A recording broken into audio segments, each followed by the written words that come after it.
दुःखद तुम्ही शेवटचा निरोप दादांना दिलेला आहात. काय सांगाल?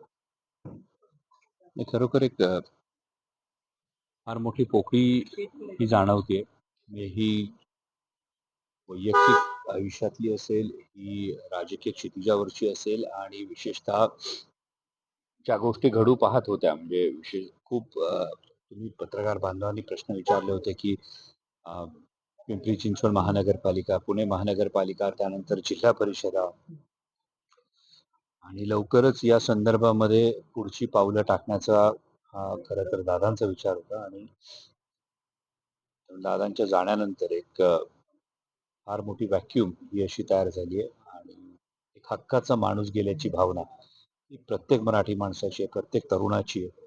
म्हणजे मग दादांचा तो मिश्किलपणा असेल, दादांचा तो करडेपणा असेल, दादांची प्रशासनावरची पकड असेल आणि अगदी सत्तेत असताना सुद्धा शिवशाहू फुले आंबेडकरी विचारधारेची जी त्या विचारधारेशी दादांनी ठेवलेली प्रामाणिकता असेल, हे खरंच वाखाणण्यासारखं आहे आणि एक फार मोठी हानी महाराष्ट्राच्या राजकारणाची. अनेक प्रश्नचिन्ह उपस्थित केले जात आहेत. साहेबांनी देखील यावरती त्यांनी एक विधान केलेलं आहे. याकडे कसे बघतायत? जे मला प्रश्नचिन्ह वाटतं एकदा उपस्थित साहेबांनी विधान केलेलं आहे, त्या संदर्भात साहेबांनी भूमिका स्पष्ट केलेली आहे. त्यामुळे त्याविषयी अ, मला वाटतं दादा जाण्याचं दुःख हे सावरायला खरं तर त्यातून खरोखर वेळ लागेल. त्यामुळे यामध्ये कोणत्याही पद्धतीचं राजकारण आणलं जाऊ नये हीच प्रत्येकाची भावना.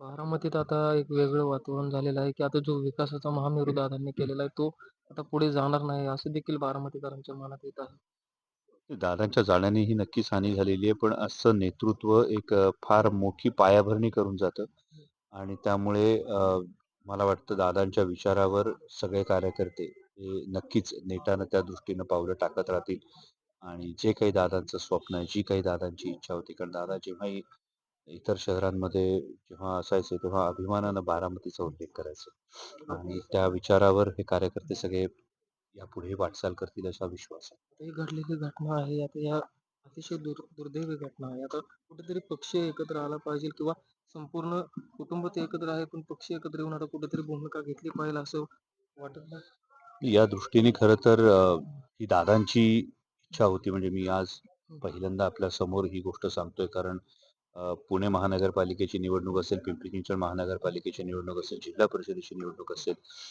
यामध्ये या दृष्टीनं पुढे गेलं पाहिजे ही खरं तर आदरणीय दादांची ही भावना होती आणि त्या दृष्टिकोनातून आम्ही पुढे जात होतो. म्हणून तुम्ही पत्रकार सारखे प्रश्न जे विचारत होतात की अचानक अमोल कोल्हेंची गाडी दादांच्या बंगल्यावर कशी किंवा अचानक अ, दोन राष्ट्रवादींची एकत्र कसे, ही दादांची इच्छा होती आणि आता ती इच्छा कशी पूर्ण करायची हे मला वाटतं साहेबांच्या मार्गदर्शनाखाली आम्ही पुढे वाटचाल करू.